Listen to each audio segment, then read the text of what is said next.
Well, welcome everyone. Welcome to Indigenous Day celebration here in Summit County. This is our first and not our last. So put it on your calendar for next year. I'm going to start by having Friends of Eagles Nest Wilderness come on up, Currie Craven, and give us a little history of what they've been doing for many years in terms of protecting the wilderness values in the Eagles Nest Wilderness, which is also the Gore Range, and we're going to be talking about that a lot today. So, Currie. Thank you, Karn. Hi, everybody.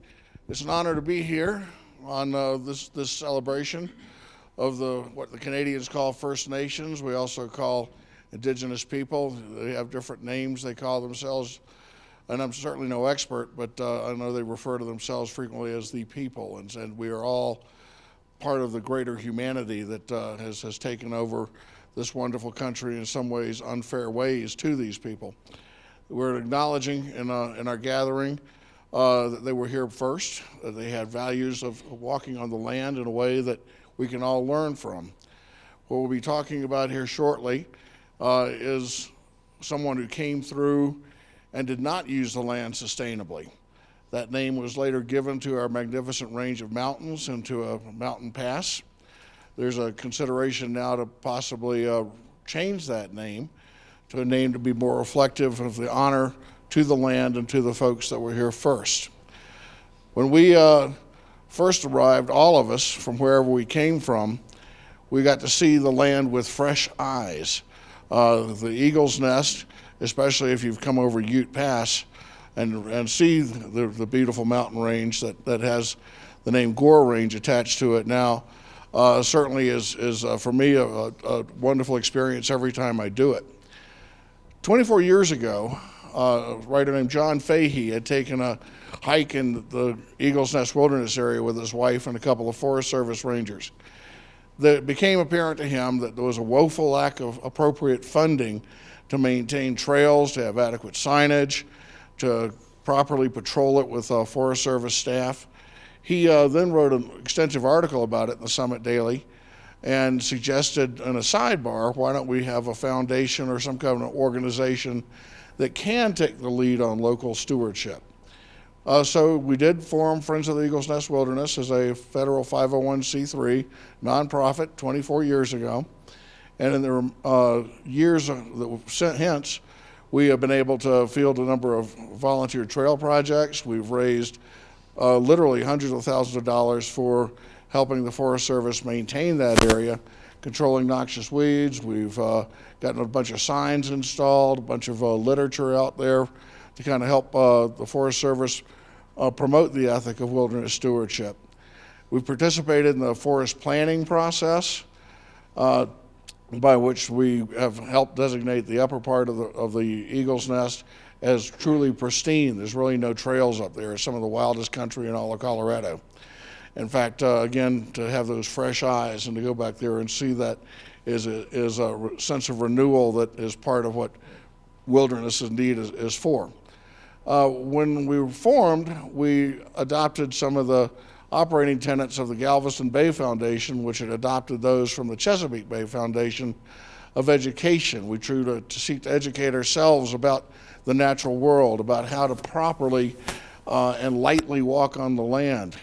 We also want to educate and help other people understand that there are certain wilderness values and certain values to having wild places, and help to share that information. We have a tenet of outreach where we've helped other nonprofits, such as our good friends in the local Friends of the Dillon Ranger District become started, as well as other wilderness groups like the Grand County Wilderness Group started with us acting as a 501c3 pass-through. We believe in stewardship, the active stewardship, where we get out there and actually work on the trails, maintain campsites, clean up illegal campsites that are too close to, say, high altitude lakes. And finally, we have an advocacy role. We certainly want to advocate for responsible use, and that's something that the subject of our conversation later, Lord Gore certainly didn't espouse, and later he had done nothing but tick off a bunch of American Indians and even the U.S. Cavalry. So that's quite an accomplishment to anger both those entities. We do, of course, as a 501c3, not have a political role, but we feel, help to encourage designation of wilderness where appropriate. We're certainly opposed to selling off any public lands. We're opposed to downsizing national monuments, and certainly opposed to drilling in the Arctic Wildlife Refuge. Things like that we do believe that we need to keep that part of the land as it was originally created, so people can have their discovery, can later, if need be, find their own sense of renewal and inspiration there. It's been a real pleasure doing this. We've got some of our board members here, Bill and Mike over there, Frank here, folks that have helped with volunteer work, with putting our volunteer website together. We encourage you to have a look at fenw.org. We've got some interesting articles on there, such as climate change in the Eagle's Nest Wilderness, all the way to beaver habitat. So it is something that we're doing locally and participating locally. Encourage everybody in these challenging times to join us. We thank you very much for coming to an event like this with open hearts and open minds, and hopefully we can all learn from our visitors and our speakers today. Thank you again for doing this, and welcome everyone.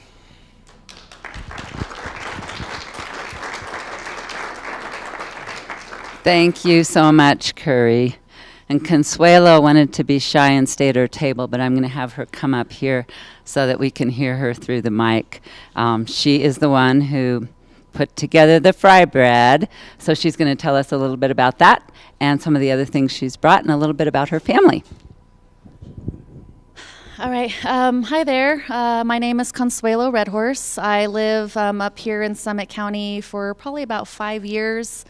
I've known Karn for quite some time, so I want to thank her for inviting me to be part of this. I did make some fry bread. It was my husband and my daughter and I. It is a little different due to the altitude and and not being able to actually make it, like right here. But it's still pretty tasty.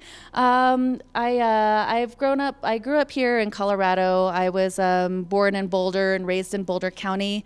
But my family is from the Four Corners area. I'm Navajo.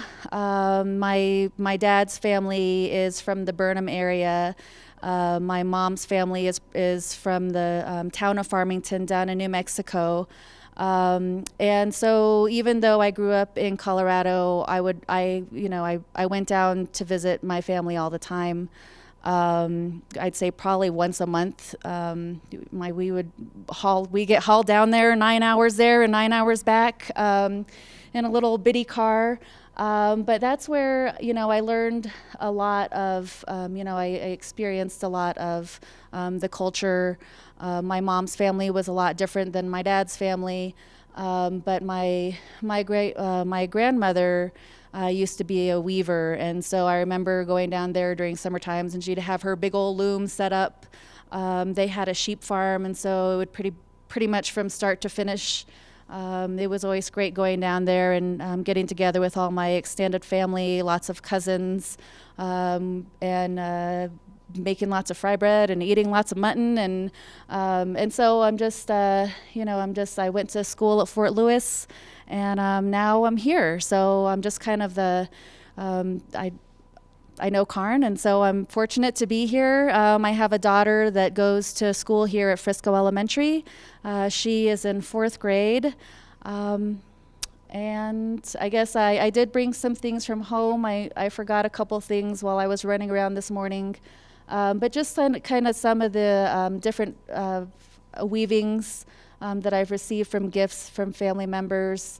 And just some of the things that I brought from my parents, just to show that while we're very modern, we also have strong ties to our cultural roots. That's it. Thank you. Thank you, Consuelo. It's wonderful to have you here.